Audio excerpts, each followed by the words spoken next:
हाँ भाई, जय सतनाम जय सतनाम। हाँ जाबो ना यार, 18 दिसंबर में जाबो ना। हाँ गिरौदपुरी चलथन। हाँ हाँ हाँ हाँ ठीक है ना। अरे महू क्रेज शॉपिंग पर निकले रहे हाँ वहाँ दे।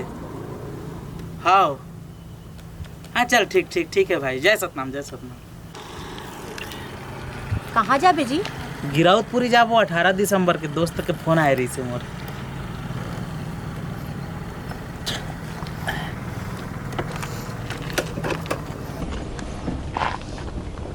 तिस न लगे हे भारी मोरे मन मोहलाल जाते राजा तोरे संग माँ।